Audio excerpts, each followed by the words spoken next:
18페이지에 나오는 그 내용을 한번 보겠습니다.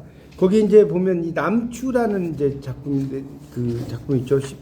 18쪽에 남추 이게 이제 빼어난 인물이라고 생각하시면 돼요. 빼어난 인물인데 이 중종 때 사람이고 그의 집안이 고위 관료를 배출했죠. 19의 과거에 급제했고 관직 성균관 전적에 그천. 전적은 이제 벼슬 이름이라고 보시면 되는데 이게 책전자예요. 그러니까 아마 요즘으로 말하면 이제 그 뭐죠? 도서관에서 일하는 그런 분 일인 것 같아요. 전적이라는 게. 이후에 대제학으로 청거되었다.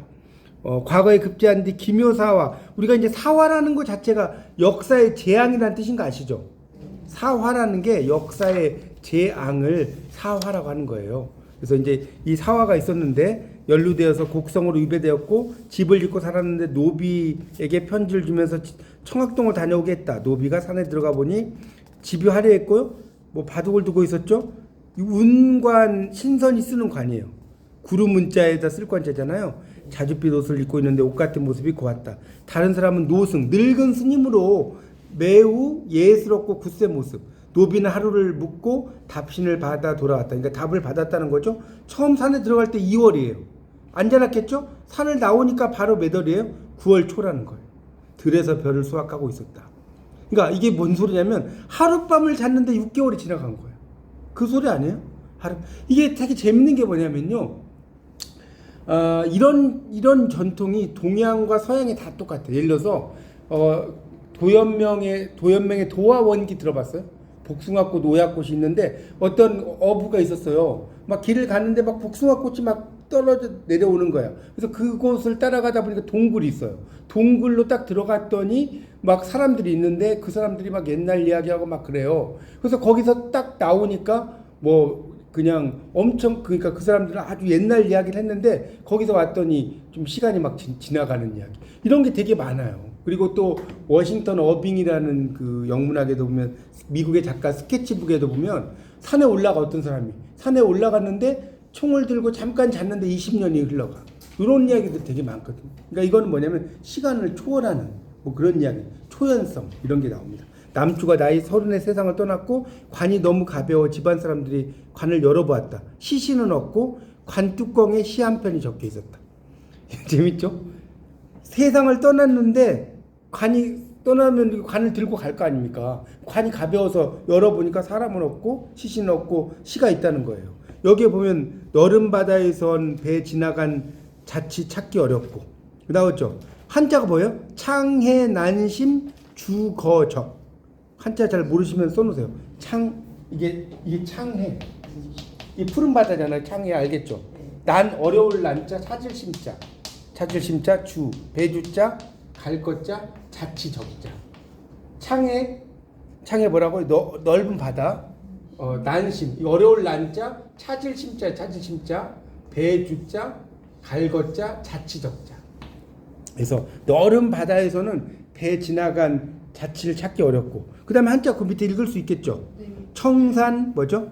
불견 학비흔. 이 흔자가 좀 어려워요.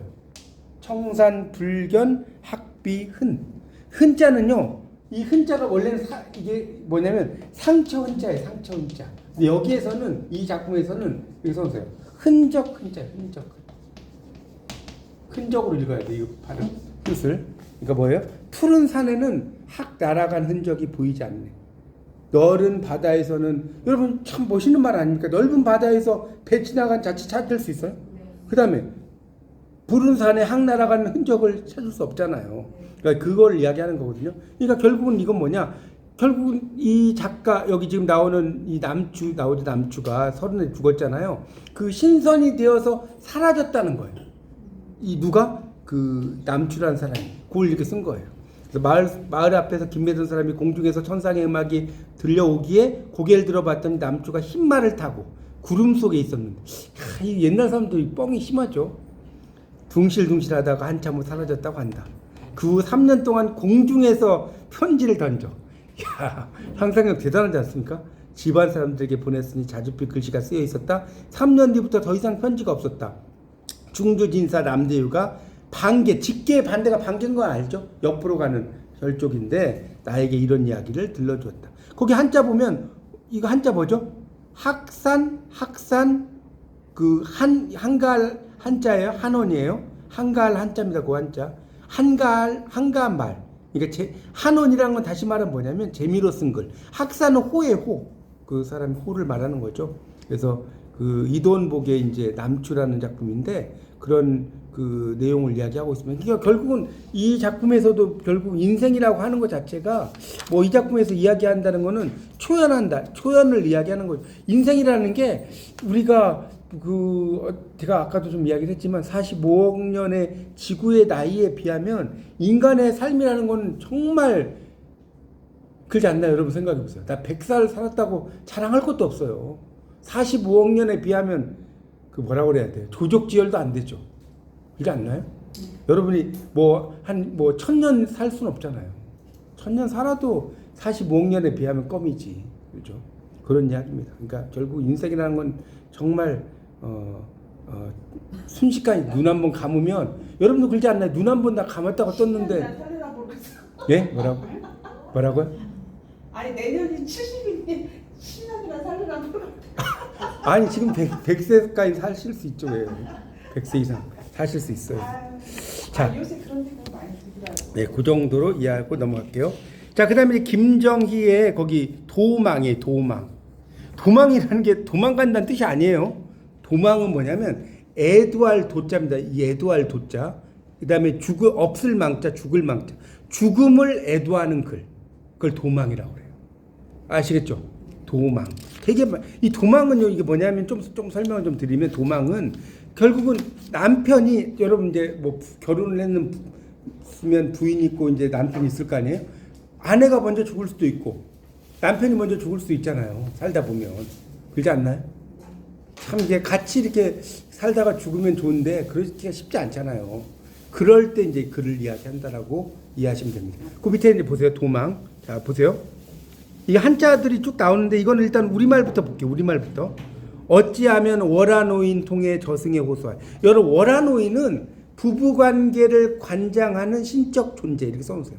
부부관계를 관장하는 신적 존재. 달 아래에 있는 노인이라는 뜻의 직역을 하면. 근데 이 월하노인이 요즘 말로 중매장이 매치메이커. 그렇게 이해하시면 돼요. 어찌하면 월하노인 통해 저승에 호소하여 다음 생은 그대와 나 자리 바꿔 태어날까. 나 죽고 그대가 천리밖에 산다면 이 마음 이 슬픔 그대가 알 터인데. 이게 무슨 말이냐면 이 도망시는요, 좀 설명을 좀 드리면 아내의 죽음을 슬퍼하며 지은 시예요. 여기다 좀 써서 아내의 죽음. 그러니까 이 김정희라는 사람이 이제 남자인데 아내의 죽음이 있죠. 아내가 먼저 죽었단 말이에요. 그것을 슬퍼하며 지은 시인데 결국 이 시는 좀 더 부연 설명하자면 이 작가가 제주도에 유배를 갔어요. 제주도에 유배를 갔을 때 아내가 죽어요. 유배 갔을 때 아내가 죽었다고 갈 수 있어요? 못 가잖아요. 그러니까 부인은 죽고 나는 부인으로부터 천리까지는 안 되겠지만 천리 밖에 떨어진 제주에 산다는 거예요.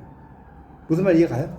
부인은 죽었는데 나는 부인으로부터 천리 밖에 떨어진 제주에 산다는 거예요. 그러니까 내가 차라리 죽고 그런 이야기예요. 나 죽고 그대가 천리 밖에 산다면 천리 밖은 제주죠. 제주.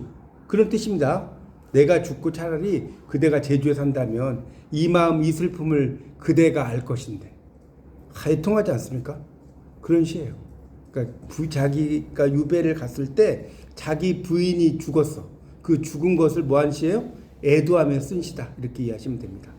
그래서 이제 그 한자들이 이제 쭉 나오는데 뭐 한자까지는 이건 뭐 해석을 할 필요는 없을 것 같아요. 이게 뭐 너무 복잡하니까 그냥 한자까지는 아실 필요는 없을 것 같고 여기서 이제 하나 조금 설명을 하면 내세 다음 생은 부처 역지위 거기만 볼게요. 두 번째 한자 있잖아요. 내세 다음 생에는 다음 생에는 남편과 남편과 아내가 이때는 이자로 읽으면 안 됩니다. 바꿀 역자로 읽어야 돼요. 바꿔야 된다는 거예요. 지위를. 지는 땅 지자인데 여기서는 땅이라고 번역하면 안 되고요. 포지션, 위치라는 뜻이에요. 이 지자가 꼭 땅으로만 해석하지 않습니다. 위치를 바꿔서 태어날까? 이런 뜻입니다. 위는 별 뜻이 없어요. 다음 생에는 그대와 내가 자리 바꿔서 태어날까? 그래서 아사 내가 죽고 군생 그대가 산다면 천리 밖에서 여기서 군은 그대란 뜻이 임금이 아니에요. 내가 죽고 그대가 천리 밖에 산다면 그렇죠? 사군 사는 하여금 사자거든요. 그대로 하여금 치 알게 할 것이다. 아 나의 차 이러한 심 마음이 슬프다는 것을 내 마음이 이렇게 슬픈 것을 그대가 알 터인데 뭐 이렇게 번역한 겁니다. 하여튼 한자는 뭐 그런 정도로 이해하시면 되고 우리말 해석은 여러분 잘 보시면 돼요. 내가 차라리 죽고 내 아내가 사는 것이 더 낫지 않았을까? 그러면 이렇게 슬픔을 아내가 좀 알잖아. 뭐 이런 식으로 쓰는 시죠. 좀 어때요? 짠하죠? 읽어보니까 그런 내용이라고 이해하시면 될 것 같고요. 그 다음에 나오는 아주 유명한 작품이에요. 아마 오늘 작품 중에 하나만 뽑아라 하면 저는 이 충담사의 찬 기파람가를 꼽을 수 있어요. 아주 유명한 작품이에요. 이 충담사는 나온 김에 또 설명드릴게요. 찬 기파람가 말고 또 뭐가 있죠? 충담사에 여러분 안민가. 그렇죠. 안민가가 있어요. 안민가라는 게 있고요. 찬 기파람가 이 두 개의 작품입니다. 근데 자 이것도 좀 설명드릴게요. 안민가는 유교적인 노래 안민가. 백성을 편안하게 한 노래죠. 임금은 아버지고 그런 이야기 아닙니까? 그렇죠? 백성은 자식이고 이런 식으로 쓰는데 찬 기파랑과는 뭐냐면 기파랑의 인격을 찬양한 노래. 여러분 향가 중에 향가가 여러 작품 있잖아요. 삼국 유사의 그 14편 있고 균여전에 11편 있고 그렇다고 하는데 그 향가 중에서 베스트 하나의 작품을 뽑아라. 뭐죠? 넘버 원이 뭘까요? 제가 안 했나? 이게 제망매가 죽은 누이의 죽음을 애도하는 노래. 이게 넘버 원이에요. 넘버 원. 하나만 뽑아라면 1번이에요. 1번. 두 번째를 뽑아라 하면 창기파란 거. 진짜로. 그러니까 난 향가 잘 모르겠다. 이 두 작품만 알면 돼. 그 정도로 유명한 작품이에요. 창기파란가하고 뭐라고요? 제망매가. 근데 이 창기파란가는 생각할 가치가 되게 많습니다. 제가 이제 설명을 좀 드리겠습니다. 근데 여기 향가는 시험에 이걸 가지고 한자 이게 이런 게 음독과 훈독으로 돼 있어서 향찰 문자거든요. 이런 거 가지고 시험 안 나오니까 걱정하지 마세요. 이거는 향가 전공한 사람들이나 좀 알아요. 그러니까 여러분이 이것까지 막 한자를 볼 필요는 없어요. 아시겠죠? 뭔 말인지. 우리말도 아니지만 구어를 해석할 줄만 알면 돼. 자, 볼게요. 하나씩. 이런 데서 시험 문제 내기 딱 좋습니다. 예를 들어서 밑줄 딱 쳐놓고 이게 무슨 뜻인가. 일로에다가 딱 밑줄 쳐놔. 일로. 이런 거 얘기했잖아. 이게 뜻이 뭔가. 이런 거 되게 잘 나온다니까, 시험에. 하나 볼게요. 네, 시험에 강독은 무조건 그런 식으로 나오는 거예요. 자, 한번 하나씩 볼게요. 왜 그렇게 나오냐면 이 사람이 그 작품을 읽어봤는지 안 읽어봤는지. 원전을. 자, 보세요. 열고 한문 들어가려면 한문 여기 이런 거는 전혀 이거 나오면 이거 절대 안 나와. 걱정하지 마. 향가는 이건 향가 전문가 아니면 몰라요. 그러니까 이거는 넘어가 됩니다. 한번 볼게요. 일단 열치매부터 설명드릴게요. 열치매, 여러 저치매. 이 명작이에요. 명작. 얼마나 명작인 거 보세요. 여러 저치매. 쓰셨어요? 나토얀 다리, 나타난 다리, 나타난 다리. 나토얀이라는 게 나타난이고 다리는 달 알죠? 달 하늘에 떠 있는 달, 문, 다리, 흰 구름. 이거 대충 비스무리하게 요즘 말로 두드려 맞출 수 있겠죠? 하얀 구름, 흰 구름. 조초는 뭐냐면 쫓아서 흰 구름을 쫓아서 떠가난 안디야 이렇게 나왔잖아요. 떠가는 것 아니야, 떠가는 것 아니야 이런 뜻이에요. 다시 여러 젖히며 나타난 달이 흰 구름 쫓아 떠가는 것 아니야? 여기까지 해석돼요? 일단 궁금한 거 있으면 좀 이따가 질문하세요. 일단 해석부터 할게요. 새파란, 블루, 파란, 나리에, 냇가에, 요즘 말 냇가에, 나리에, 나리여해라고 나왔잖아요. 냇가에. 자, 그 다음에 기파랑이라는 뜻이 기파랑이는 화랑 이름이에요. 기파랑이, 즉시, 이건 좀 설명드릴게요. 옛날에는 이 모습을 뭐라고 하냐면 즉이라고 했어요. 즉. 여기다가 이가 붙은 거예요. 근데 이게 연음이 되니까 즉시가 된 거죠. 이런 걸 우리가 이제 반치음이라고 그래요. 반치음. 국어학에서 공부하셨죠? 반치음. 요 발음 어떻게 하냐면요. 이 반치음은 시옷과 지읒의 중간 발음이에요. 옛날에 그 서세원 개그맨이 오늘은 왠지 이런 거 있지 않았어요? 오늘 왠지 그러면 왠시도 아니고 왠지도 아니었죠. 그거 있었잖아요. 네. 그 개그에. 그러니까 지읒이 아니라 지읒이 이렇게 읽어요. 지읒이. 시옷도 아니고 지읒도 아니고. 그러니까 기파랑의 모습이 이슈라 있구나. 그러니까 이게 이제 이 작품에 대해서도 해석이 되게 다분해요. 왜 다분하냐면 봐요. 이거를 동성애의 관점으로 해석을 해요. 왜 그러냐면 지금 이 한 남자죠. 이걸 쓴 사람 남자겠죠. 남자가 이 기파랑이라는 남자를 완전히 그 뭐랄까 애도하는 거예요. 그러니까 뭐냐면 내과에 가서 이렇게 자기 얼굴을 씻으려고 봤더니 기파랑의 모습이 있는 거야. 뭔 말 이해 가세요? 그러니까 동성. 그렇죠. 이걸 동성애 코드로 읽는다니까 이거를. 이게 이제 대학교 과정에서는 거기까지 안 들어가는데 저 대학원에서 공부를 해봤잖아요. 고전문학 다 공부를 해봤는데 이게 들어가면 이거 가지고도 막 논문이 한 편 나와. 근데 이게 그리스 로마 신화의 예, 그렇죠. 나르시시즘, 그렇죠. 그런 것도 아니, 그러니까 나르 나르시시즘으로 이제 볼 수 있고 나르시시즘도 자기애잖아요. 그러니까 나르시시즘은 약간 보면 이제 동성애적인 건 아니고 자기가 자기의 모습에 이게 빠지는 거잖아요. 나르시시즘은. 근데 여기에서는 내가 내 모습을 보는 게 아니라 이 내가를 봤는데 거기에 기파랑의 모습을 보는 거죠. 좀 다르죠. 나르시시즘은 이 우물에 있는 자기의 모습을 보고 반해가지고 빠지는 거잖아요. 자기도취라고 하잖아요. 근데 이거는 그 내과에서 보통 남자들이 이렇게 남자를 어떻게 설명해야 돼? 이렇게 이게 사람 보는 존경의 그러니까 그거에 대해서 그러니까 지금 잘 말씀하셨는데 설이 두 가지라는 거예요. 존경이라는 설도 있고 또 하나는 이건 동성애다 완전히. 왜냐면 실제로 이 시대에 동성애가 많았어. 제가 고려 시대에 남자 기생이 10,000명 있었다 이야기 안 했나요? 화랑도 거의 그렇죠. 화랑도 꽃미남이잖아요. 꽃미남. 그래서 원래 남녀가 있었는데 이제 남녀가 있다 보니까 이게 풍기가 좀 문란해지는 거야. 쌍화점에는 네. 그 영화는 그것만 생각돼요. 어떤? 그냥 좀 약간 동성애. 그러니까 동성애도 쌍화점 있죠. 영화 쌍화점에 그렇죠. 근데 어쨌든 그러니까 이건 뭐 제 말이 아니라 학자들마다 의견이 분분해. 이거는 답 그래서 문학이 재밌는 거예요. 문학은 답이 없어요. 동성애로 나는 볼 수도 있고 아니다 나는 그냥 존경의 의미로 볼 수도 있다는 거죠. 자 그래서 다시 볼게요.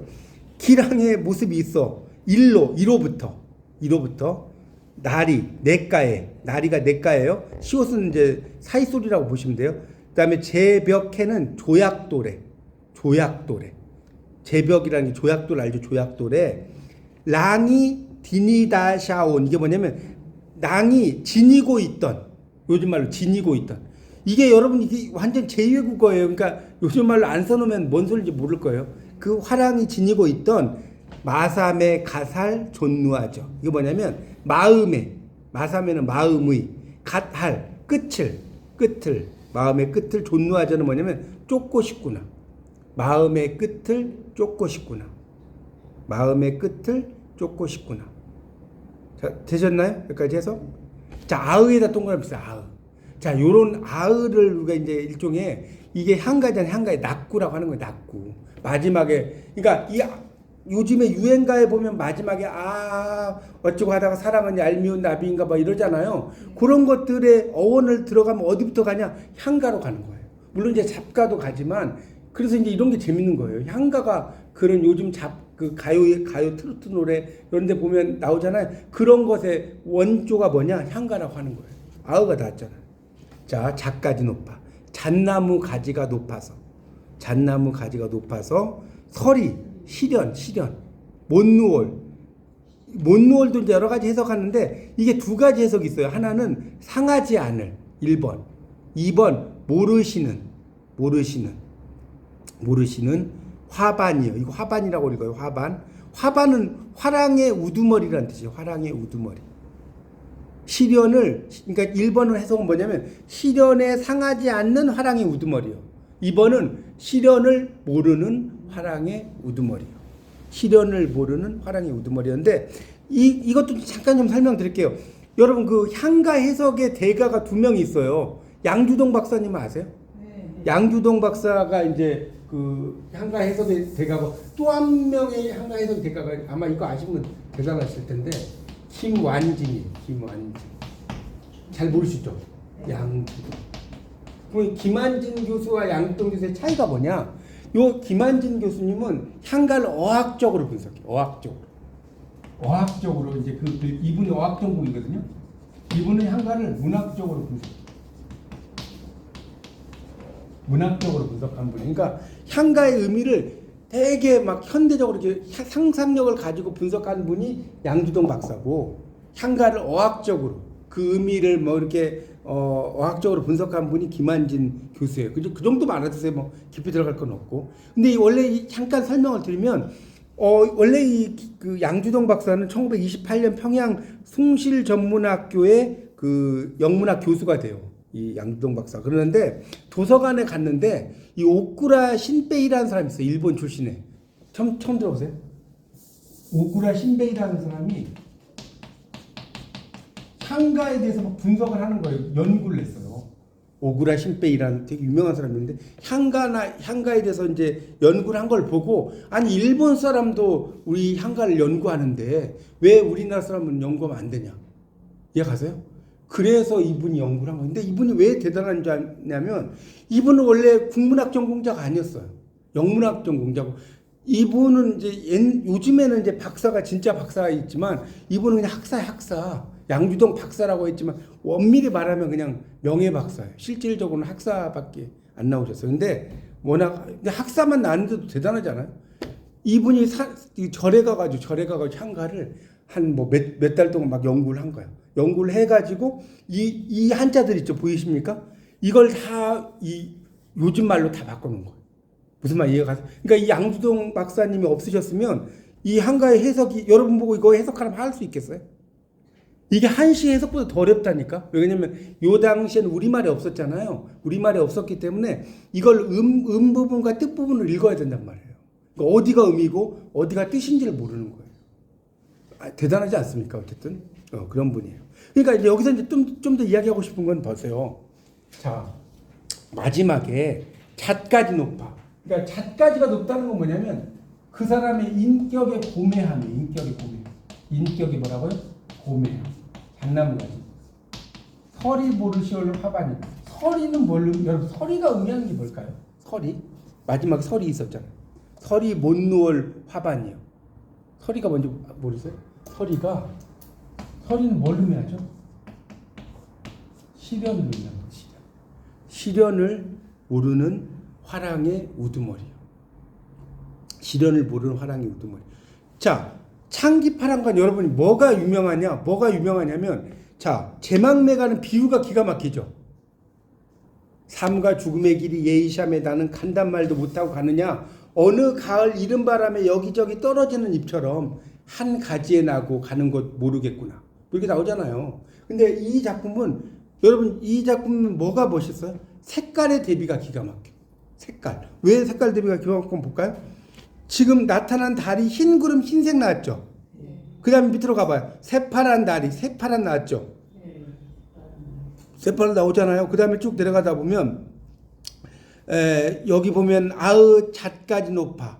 잣나무니까 좀 녹색 계통이잖아요. 잣나무니까. 그 녹색 나왔죠. 설이라는 거는 시련이죠. 흰색 나오죠. 이 색깔의 대비가 아주 멋진 작품이라고 이야기하고, 또 하나는 이 작품은 아까도 말씀드렸지만 동성애 코드와 그런 어떤 존경 이런 코드를 두 가지로 다 가지고 있는 그런 작품입니다. 그래서 읽어보시면 진짜 시련을 모르시는 화랑의 우두머리다. 아니 극존칭을 하고 있죠. 이렇게 하는 작품이 충담사. 근데 제가 전에 한번 설명드렸지만 충담사의 충담의 의미가 본명이냐, 아니면 본명이 1번 본명이 충담이다. 두 번째, 이 사람이 충성스러운 이야기를 많이 해서 충담이다. 두 가지 해설이 다 돼요. 답은 없어요. 답은 몰라.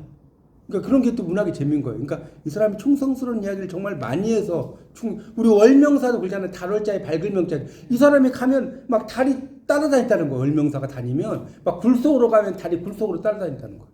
그래서 월명사는 거. 이것도 마찬가지죠. 그런 정도로 이해하시면 될 것 같습니다. 자, 되셨죠? 이 정도? 열치며 여러 젖히며 나타난 다리. 이런 얘기. 그러니까 이것도 이제 여러 젖히며 나타난 다리라는 건 뭐냐면, 그러니까 달을 약간 의인화시킨 거죠. 그 다리, 그러니까 문을 우리가 여러 젖힌단 말 있잖아요. 여러 젖히며 나타난 달이 막 흰 구름 쫓아서 따라다닌다는 건데, 결국 흰 구름을 쫓아서 달이 따라다닌다는 거는 기파랑의 인격이에요. 기파랑의 인격을 따라서 그 화랑의 밑에 있는 사람들, 낭도가 있을 거 아닙니까? 따라다니는 것처럼 달이 이렇게 흰 구름을 쫓아 따라다닌다는 뜻이에요. 그러니까 결국 기파랑의 인격이 엄청나게 고매하다라는 것을 나타내는 작품이다. 이렇게 보시면 되겠습니다. 그 밑에 해독은 양주동이라고 나오죠. 그 3번 해석 나오죠. 이분이 동국대학교에서 이제 교수로 있으셨어요. 그래서 그거 이제 들어가셨는데, 하여튼 20페이지로 보겠습니다. 20페이지는 연암 박지원의 작품입니다. 백자가 맞누이고요. 추증할 증자고요. 거기 찾으셨죠? 20페이지입니다. 20페이지. 그 다음에 정부인 박씨 묘지명. 한자 정도 읽을 수 있겠죠? 백자, 맞이 누이, 맞누이. 그 다음에 추증한다. 그러니까 아주 존칭한다는 뜻이에요. 그 다음에 정부인 박씨 묘지명. 자, 그래서 이제 돌아가신 누님에 대해서 이야기하는 거예요. 누님이 먼저 돌아가셨어. 한번 볼까요? 이거 뭐 어렵진 않습니다. 한번 볼까요? 자, 돌아가신 누님의 이름은 아무개이고, 근데 이것도 보면 이게 우리말로 써져 있을까요? 한자로 써져 있을까요? 다 한자로 써져 있는 거예요. 여러분, 이거 한자로 써져 있는 거 우리말로 된 거 읽는 것도 어렵죠. 옛날에 이 연암 박지원 다 한문을 다 썼어요. 그러니까 얼마나 옛날 사람들이 공부를 많이 했는지 아시겠어요? 자, 돌아가신 누님의 이름은 아무개이고 반남 박씨, 그 아우인 나는 묘지를 쓴다. 누님은 16세 덕수이시 택모 뭐 이렇게 가가지고 43세라 일생을 떠났다고 나왔죠. 남편의 선산이 까맣고래서 장사를 지냈다. 이야기하면서 이제 자기 누이가 돌아가신 것을 막 써놨어요. 다 읽진 않겠습니다. 그 다음에 다음 단락 넘어가 볼게요. 슬프다. 거기서부터 할게요. 누님이 시집가는 날. 거기 누님이 시집가는 날 밑줄 짝 치고 과거라고 써보세요. 과거가 나타나. 누님이 시집가는 날이니까. 과거겠죠. 새벽에 단장하던 일이 엊그제 같구나. 그때 내 나이 겨우 몇 살이에요? 8살이에요. 8살. 그래서 드러누워 뒹굴며 응석을 부리다가 새신랑을 흉내내어 말을 더듬더듬 점잖게 했더니 누님은 부끄러운 나머지 빗을 내 이마에 떨어뜨렸다. 내가 골이 나서 화가 나서 울며 불며 분에다 먹을 칠하고 거울에 침을 발랐는데 누님은 옥으로 된 오리와 금으로 된 벌을 꺼내 내게 주며 울지 말라고 달래주었다. 그때부터 몇 해가 지났어요? 28해가 지났어요. 엄청나게 빨리 지났죠. 저까지 해석되죠. 자, 강가에 말을 세워놓고 나룻배가 가는 것을 멀리 바라보았다. 붉은 명정이 바람에 펄럭이고 돛대 그림자가 어른거리다 산모퉁이를 돌아 나무에 가려지면서 다시는 더 보이지 않았다. 이렇게 났죠. 강 위에 멀리 서 있는 산은 푸르러 누님의 머리채 같고 강물의 풍광은 거울 같고 새벽달 눈속. 자, 지기법을 썼어요, 안 썼어요? A is like B죠. 산이 누님의 머리채 같대. 이 박지원이 이 비유가 대단해요. 산이 누님의 머리채 같고 강물의 풍광이 거울 같고.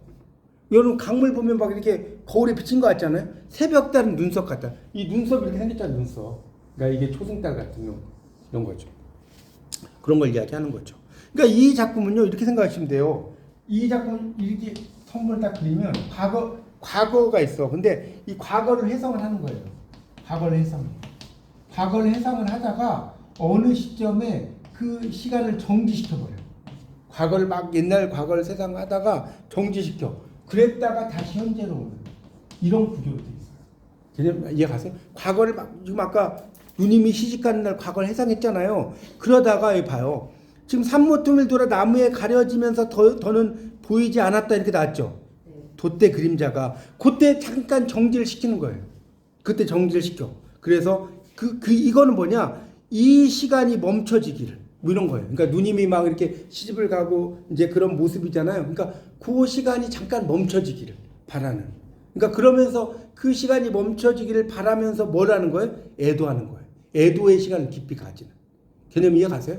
그러니까 누님이 이렇게 시집 가는 날 이렇게 그 모습을 그려놓고 그 시간이 잠깐 멈춰지길 바라는 거예요. 막 여기 보면 그 응석 부리고 막 그런 모습 나오잖아요. 지금 읽어보니까. 그렇죠? 그런 식으로 이제 써놓은 겁니다. 이제 그렇게 자기가 사랑하는 누님이 돌아가셨으니까 얼마나 슬프겠어요. 자, 눈물 지음에 누님은 빚을 떨어뜨려 드린 일을 생각하니 어렸을 적 일이 또렷할 뿐 어쩌고 나오죠. 중년이 되어서는 이별과 우환에 시달리고 가난을 걱정하느라 뭐 살아갔다는 거예요. 자, 그래서 이제 오른쪽 보세요. 오른쪽 21페이지. 떠나는 이 정령 훗날 기약을 남겨도 보내는 이 여전히 눈물로 옷을 적실 텐데 조각배 이제 가면 언제나 돌아오려나 보내는 이 할 일 없어 언덕 위로 돌아가네. 그러니까 조각배가 이제 가면 언제나 돌아오려나는 것은 비유적인 거죠. 당시 그 누님이 이승을 떠나면 언제 다시 올 거냐 이런 의미도 있는 거죠. 이 속의 의미는 그렇지 않습니까? 우리가 정말 죽은 자는 말이 없다 이런 말 하잖아요. 죽어서 다시 돌아올 수는 없지 않습니까? 참 그게 슬픈 거죠. 다른 것이 슬픈 게 아니고 이제 그런 모습을 이야기한 겁니다. 그래서 자기의 누이에 대해서 아주 애절하게 쓴 연암 박지원의 글이다 이렇게 보시면 되겠습니다. 자, 그 다음에 나오는 거 여기까지 해도 되겠네. 여기까지 하고 쉴게요. 거기 23초까지. 초월을 향한 여기서 이제 하나 또 설명할 게 있어. 지금 숙명이란 말 있잖아요. 이거 책에 안 나오는 이야기인데 설명 좀 드릴게요. 여기 숙명 나왔죠. 그런데 우리가 숙명하면 뭐가 있냐면 이걸 꼭 알려드릴게요. 제가 이야기를 오늘 하려고 했어요. 이 운명이라는 말이 있고 여기 나온 숙명이라는 말이 있어요. 이 차이점이 뭐냐? 여러분 이게 비슷한 것 같죠? 운명과 숙명의 차이가 뭔지 이야기하실 수 있어요? 여러분 운명과 숙명 어떤 차이가 있냐 알려드릴게요. 이 운명이라는 것은요, 이 운자가 무슨 운자냐면 움직일 운자예요. 돌 운자예요. 돈다. 움직인다. 명이라는 거는 이제 생명할 때 명자죠. 움직일 운자의 생명 명자입니다. 이해 가시죠? 자, 그런데 그러니까 움직일 생명이니까 이 운명은 뭐냐? 변화 가능성이에요. 변화 가능성. 써놓으세요. 변화 가능성. 그러니까 인간의 선택이나 노력에 따라서 다른 길로 바뀔 수가 있어요. 그게 운명이에요. 무슨 말 이해 가세요? 변화가 예를 들어서 이런 거죠. 예를 들자면 여러분 좀 쉽게 이해를 드릴게요. 내가 전혀 음악에 관심이 없었어. 내가 A라는 사람이. 근데 어느 날 갑자기 판소리를 들었어. 그럴 수 있죠. 판소리 공연을 보러 갔는데 거기에 그냥 완전히 내가 빠져. 내가 판소리 공연을 안 보러 갔으면 그래서 판소리 공연에 빠져가지고 내가 엄청난 유명한 그 소리꾼이 됐어. 그럴 수 있어 없어요? 그게 운명인 거예요. 그게 운명이라고. 그러니까 운명이라는 거는 인간의 선택, 내가 어떤 선택을 했느냐에 따라서 변화되는 거 이런 것을 말하는데요. 근데 숙명은 뭐냐? 숙명은 좀 운명과 달라요. 이 숙자는 물론 이제 잘숙이라고 돼 있지만요, 머무르다는 뜻이 있어요. 또는 고정되다. 이 숙자가 고정되다. 그래서 이 숙명은 써놓으세요. 피할 수 없는 운명이에요. 피할 수 없는 운명. 자, 태어나면서부터 정해진 삶의 본질적 요소. 이게 숙명이에요. 태어나면서부터 정해진 삶의 본질적 요소. 그러니까 예를 들어서 보세요. 예를 들어서 내가 요즘은 이제 노비 이런 게 없지만 A라는 사람이 아버지 어머니 같은 노비야. 내가 태어날 때 노비로 태어났어. 내가 아무리 물론 이제 나중에 이제 후기로 가면 뭐 노비도 뭐 이렇게 했지만 내가 이렇게 바꾸려고 노력을 한다고 해서 그걸 바꿀 수 있어요? 안 되잖아요. 그게 숙명. 좀 개념 아시겠어요? 운명은 내가 어떤 노력에 의해서 내가 정말 그 유명한 뭐 소리 선생님을 만나가지고 막 노력을 해가지고 막 그 옛날 창하는 사람들 보면 뭐 그런 거 있잖아요. 막 투포스 앞에서 막 노래 부르고 막 이렇게 해서 그런 게 운명이고, 숙명은 전혀 피할 수 없는 그런 그 고정된 정해진 삶의 본질적 요소. 요 정도로 이해하시면 좋을 것 같습니다. 자, 그래서 거기 이제 허균의 남궁선생전이에요. 이 허균이라고 하는 분은요, 아시죠? 허균 홍길동전 쓰신 분이잖아요. 근데 여러분 이 허균은 제가 전에 한번 설명드렸나? 홍길동전을 여러분이 보려면 어디로 가야 되는 줄 아세요? 제가 전에 한번 안 드렸나? 장성으로 가요. 장성 알아요? 장성? 전라남도에 있죠. 장성에 가면 홍길동 테마파크가 있어요.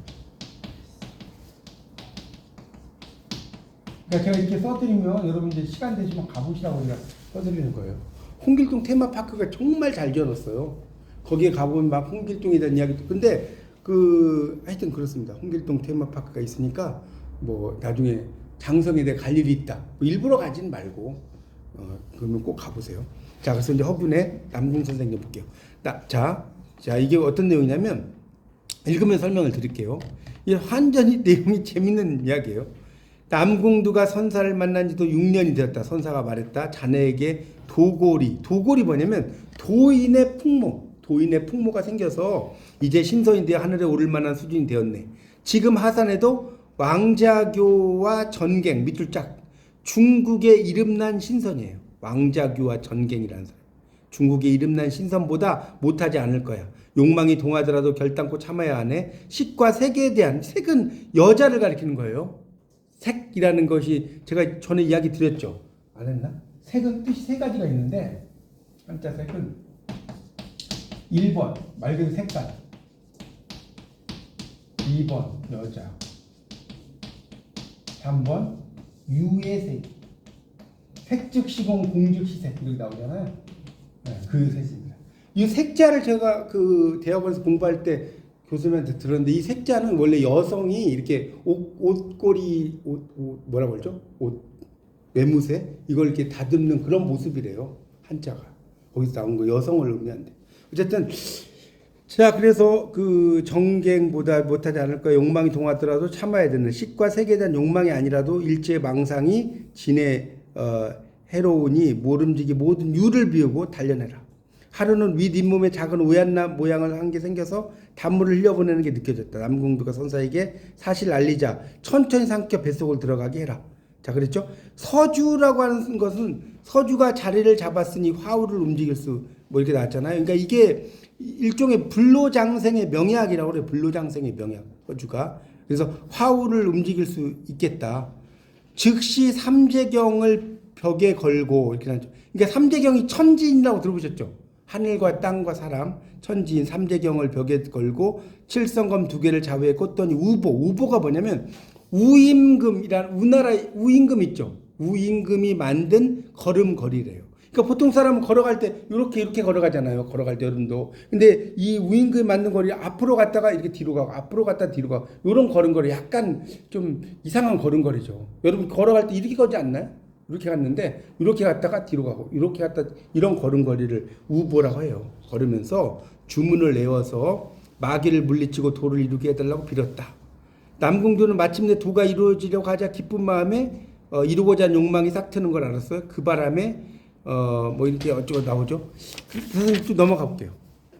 자 그러다가 자 22쪽 보세요. 거기 세 번째 줄 볼게요. 선사가 급히 남궁두를 편히 앉히고 기운을 내리게 하니 기운은 눌려 가라앉았지만 마음은 요동치며 종일토록 안정되지 않았다. 한숨을 쉬며 말했다. 세상에서 볼 수 없던 사람을 만났기에 가르쳐주지 않은 게 없었건만 마지막 관문을 넘지 못하고 실패했다. 내 운명이 그러니 어쩌겠나. 선사가 약재를 다려 차처럼 마시게 한 지 이래. 그러니까 요즘 말로 7일 일주일이죠. 지나자 바야흐로 마음이 고요해지고 기가 치솟지 않았다. 자네가 비록 신선이 되어 하늘에 오르는 일은 이루지 못했지만 지상선은 될 수 있다. 지상선은 뭐예요? 지상에서의 신선이라는 뜻이죠. 땅에서의 신선. 조금만 수양하면 800세까지 살 수 있다. 자네 운명은 아들을 두게 되어 있는데 정자가 나오는 길이 막혀있네. 이 약을 복용하면 통할 거야. 나왔죠? 그래서 이제 먼 길을 걸어 인피에 이르렀는데 옛집은 터도 남지 않고 소유했던 땅이 몇 번이나 주인이 바뀌었고 서울에 가니 옛집은 터만 남아 주춧돌이 뭐 이리저리 놓여 있었고요. 눈물 참에 돌아왔다. 문득 착실하던 늙은 종 하나가 지금도 해남 지역에 있죠. 살고 있다는 생각이 들었어요. 그 종은 부유해서 집과 땅을 가지고 있어서 가서 몸을 맡겨보기로 했다. 종은 남궁두를 보고 처음에는 못 알아보다가 주인임을 알아봤다는 거죠. 그래서 뭐 애통해했고 자기 집을 비워서 남궁두가 거처하게 했어요. 민가 여인을 아내로 맞이하겠다. 그래서 아들과 딸을 하나씩 두었다. 남궁두는 다시 가정을 이룬 뒤에도 스승의 가르침을 되새기며 시종일관, 요즘 말로 하면 뭐예요? 처음부터 끝까지. 잘 모르면 써놓으세요. 시종일관이란 말은 처음부터 끝까지란 뜻이에요. 조금도 게으름을 부리지 않고 용담이라는 곳에 숨어 살며 은과하며 깊은 골짜기에 자리 잡고 살았는데 치상산으로 가까웠으므로 다시 한번 선사를 만나 뵐 수 있을까 했다. 수십 년 동안 항정과 솔잎을 먹으니 날이 갈수록 몸이 건강. 그러니까 옛날 요 시기만 해도요 일종의 그 연단술 뭐 이런 걸 이야기도 하고 이 불로장생 뭐 이런 거에서 그런 걸 많이 이제 연구하고 뭐 그럴 시기가 있었어요. 그래서 머리도 세지 않고 걸음걸이도 않는 듯이 가벼웠다. 만력 무신년 가을 공주에서 파직당한 뒤 부안에 와 살고 있었다. 이때 남궁 선생이 고부에서 걸어와 내가 있던 집을 방문했다. 선생은 내게 4가지 경전의 뜻을 알려주고 선사를 만났던 전말을 이야기했다. 나는 당초에 하늘로 오르려 했지만 밑줄 치세요. 하늘로 오르려 했지만은 요즘 말로 하면 신선이 되고자 했지만 이런 뜻이에요. 하늘에 오르려 했지만 신선이 돼야지 하늘에 오를 거 아니에요. 빨리 이루고자 하다가 결국 이루지 못했다. 우리 선생님께서 나더러 지상선은 될 거라며 부지런히 수행하면 800살까지 살 수 있다고 했다. 그런데 요즘 산속 생활에 한적하기에 속세를 내려봤더니 친지라고는 한 사람도 없더군. 게다가 가는 곳마다 젊은 것들이 내 늙고 추한 모습을 업신여기니 인간 세상엔 흥미가 없다. 사람이 장수하고 싶어하는 건 즐거움을 위해서인데 쓸쓸해서 즐거움이라고는 없으니 오래 살아와야 뭐 하겠는가. 이젠 속인들이 먹는 음식을 금하지 않고 아들도 안아보고 손자 재롱도 보며 여생을 보내다가 죽어 하늘이 내린 이치를 순순히 따르려고 하네. 이렇게 하면 이제 작품 끝나요. 그러니까 참 내용이 재밌죠. 읽어보면 여러분. 그러니까 이 작품을 읽는 것은 결국 뭐냐면 여러분이 여기 이 작품 속에서 이 작가가 말하려고 하는 의미는 뭘 같아요? 쭉 읽어보시니까 뭔 이야기를 하려고 하는 것 같아요? 적당히 살다 가라. 적당히 살다. 아 대단한. 왜 그렇죠. 맞아요. 인생 그러니까 인생을 여러분 한번 생각해 보세요. 여러분 난 한 200살 살면 재밌을 것 같으세요? 주변에 아는 사람이 친구한테 들어가지는 않겠죠. 그렇죠. 친구들도 가고 뭐 이렇게 그러니까 결국은 이거예요. 이제 그런 의미도 이제 적당히 살다 가라 이것도 될 수 있고 또 하나는 뭐냐면 인생은 내가 지금까지 이렇게 잘못 살았어. 그렇죠. 여러분도 그런 생각 안 들어요? 내가 지금까지 인생을 내가 한 70평생을 살았는데 잘못 살았어. 내가 다시 태어나면 또는 다시 산다면 이렇게 안 살 텐데 이런 생각 하잖아요. 누구나. 네. 우리가 Life's but a walking shadow of poor player. 뭡니까? 이 세익스피어가 맥베스에서 보면 이렇게 나오거든요. 인생이라는 것은 걸어다니는 그림자. 워킹 섀도우. 걸어다니는 그림자. 저는 이 말 너무나 멋있는 말인데 poor player. 이때는 가난한 배우라고 번역하지 않고요. 서투른이라고 번역해요. 서투른 영국 배우. 물론 이제 영국 배우가 가난하긴 하죠. 근데 가난하다는 뜻이 아니라 인생이라는 건 단지, 벗은 단지거든요. 인생은 단지 걸어다니는 그림자, 서투른 영국 배우. 무슨 말 아시겠어요? 우리가 인생을 살지만 무엇을 추구하면서 살려고 생각하면서 사는 게 아니라 뭔지도 모르면서 막 살고 있죠. 여러분 그러지 않나요? 여기서 대학도 이렇게 와서 공부하면 이게 뭔 뜻인지 모르고 막 학점 따야 되니까 막 공부하고 그러잖아요. 솔직히. 그러니까 인생이란 단지 걸어다니는 그림자. 그 다음에 보세요. 서투른 연극 배우. 여러분 전부 다 어떤 연극 배우들이에요? 전문 연극 배우의 서투른 연극 배우. 서투른 연극 배우잖아요. 멋있는 말 아니에요? 이런 말이 있는데 어쨌든 결국은 이 작가가 이야기하는 거는 인생은 다시 시작해봐야 별게 없다. 여러분이 나 지금까지 인생을 잘못 살았어. 다시 내가 이렇게 본다고 해서 별게 없어. 그러니까 그걸 뭐냐? 아까하고도 좀 비슷해. 현재에 충실하라. Seize the day. 카르페 디엠. 이건 안 썼지 아까? Seize가 잡다는 뜻이거든요. 이걸 번역을 할 때 날 잡아라 이런 뜻이 아니에요. Seize the day 날 잡아라는 뜻이 아니라 오늘에 충실하라. 이걸 다른 말로 Seize the day라고. 나를 잡아라 이런 뜻이지만 이 말의 의미는 지금을 잘 살자. 지금을 잘 살자. 이걸 Seize the day라고. 이게 솔 벨로우의 그 작품 중에 이 Seize the day가 있거든요.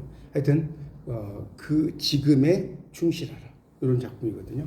그래서 인생을 다시 시작해도 인생은 별게 없다. 그러니까 그걸 과거로 막 돌아가서 내가 다시 잘 살려고 하지 말고 그냥 현재 지금에 충실하게 사는 거 그게 진짜 인생이다. 그런 내용. 제가 지금 2장에 대해서 이제 쭉 설명을 좀 드렸는데 혹시 2장에서 궁금한 거 있으면 질문하실 거 있으면 받고 좀 쉬도록 할게요. 없으신가요? 네. 예, 알겠습니다. 그러면 좀 쉬었다가 3장을 오늘 좀 다는 못하고